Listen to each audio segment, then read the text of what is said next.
Alright guys, this is Guido. We're going to do a little air-to-air refueling today. Finally got it all figured out and had to set up some curves on the stick. I had to get some lubricant for the throttle because that was causing me all kinds of issues, but it's much smoother now. So we're going to give it a shot. We got a KC-135. We're going to do F-15C refueling. We'll go ahead and get started. I'll just explain as we go here. So we're going to jump into here and we will get, as soon as I gain control over everything, what on earth is happening.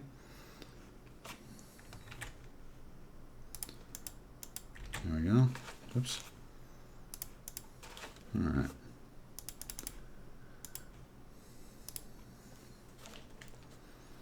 All right, so here's our F-15, and we are right behind the tanker there, and it always pitches up right at the very beginning. So we'll go ahead and get ourselves into the BVR mode. There we go. All right, so we are right behind the tanker. We've rejoined. We need to tell it through comm that we are going to do the tanker, so that's F6, and we're going to, we have an intent to refuel. Well, they would know that because we're coming receivers, so request rejoin. I'm Uzi11. So it says get in here, get to pre-contact. We're going to hit F1. So pre-contact is right behind, down low, not in contact position. So a couple ship lengths back. If I had wingmen, they'd be on the wings.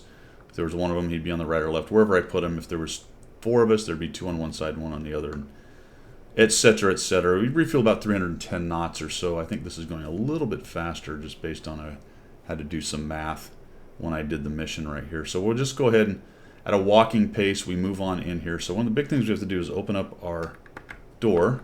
So you got the ready light up there, up above us to the left. And if I look back, I see that the refueling door is in fact open, and it is off my left shoulder. So it makes it a little tricky in the F-15. Most fighters, it's somewhere behind you.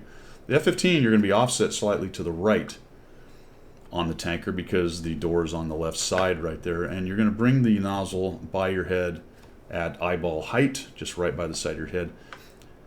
We usually use vert scan, but unfortunately in DCS, vert scan, the radar is always on. So we turn the radar off when we do this for real.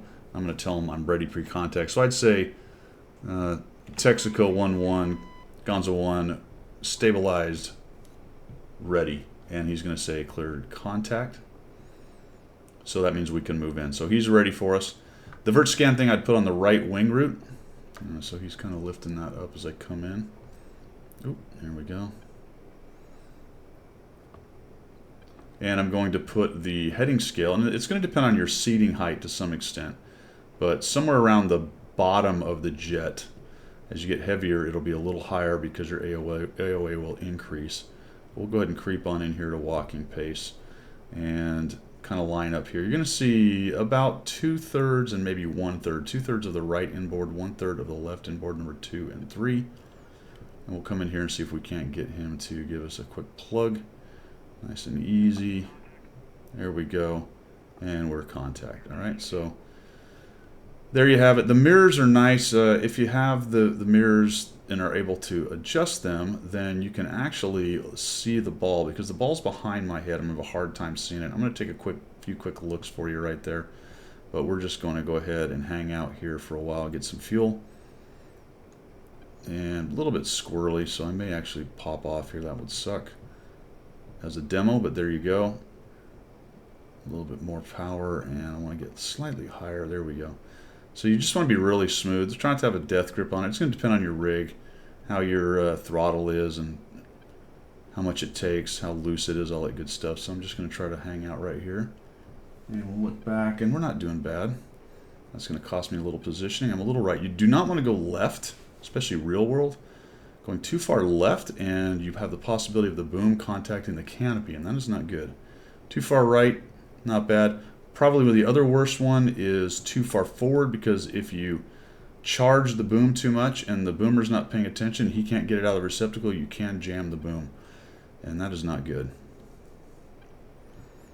So you can see it's about 2/3 of that right inboard and about 1/3 of the left inboard. My heading scale is about the bottom of the tanker, roughly, and that heading bug marker there is on the right wing root of the tanker, and that'll more or less keep you in the right position. because I don't have my mirrors, I'm going to take a quick look and see how close I am. Yeah, see, now I'm getting a little bit far out, and I kind of charged it for. Just be careful about putting too much power correction in at a time. And of course, you're going to want to take it out immediately, just about. So we're going to try to push it in here. There we go. That's much better. That's much better. So just hang out with him right here. Looks like based on my seating height, from what I'm looking at, parallax and all that good stuff, the heading scale is sort of right below the bottom of the jet. But as I fill up, you can see that, and I'm almost at the green apple. You can see that my AOA is increasing, so that heading scale is coming up to the bottom of the jet of the 135 as I get more and more fuel on board. The jet gets heavier, and therefore it's going to require a little more AOA to hold its altitude. So not bad. I'm not quite at the green apple. Really what you'd like to do is just have that thing if you can. Once you get there, though, it's a little hard because I have to actually turn around, and it's unfortunate I can't actually get the mirrors set up correctly. You can put the mirrors down. I don't have them down right now. It will help you a little bit to kind of keep track of what's going on back there. It might be in DCS better just to hang out a little bit further aft on the boom, just so you can sort of, if you do take a look, you can kind of sort of tell. Otherwise, you really have to turn around a lot. See, no, I'm really far aft now. I don't really want to be that far aft, and that was a bobble. I may have lost contact on that. No, we fixed it. We fixed it. I'm staying in there.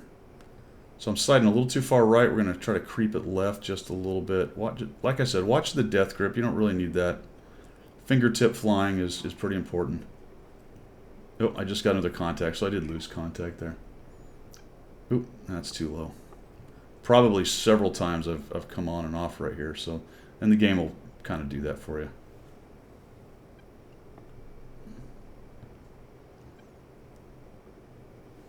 There we go. Ooh, ooh, ooh. All right, we'll call that good for today. So what did we get? Oh, we got a lot. We had tanks and everything, so we basically filled up. I was done.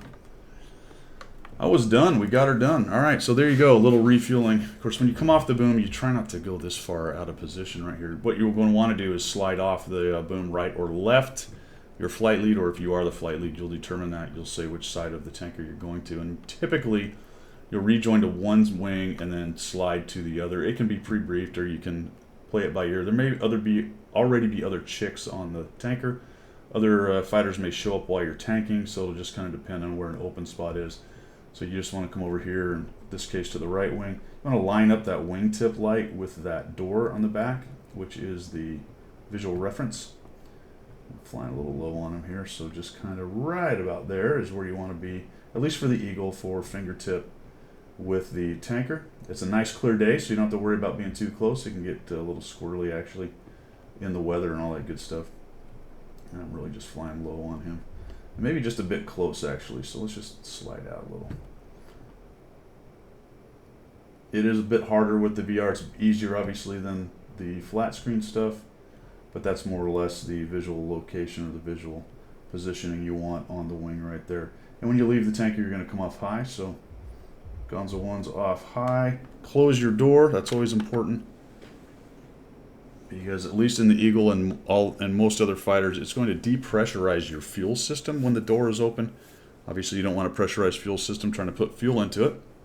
Once you close the door, it'll pressurize it.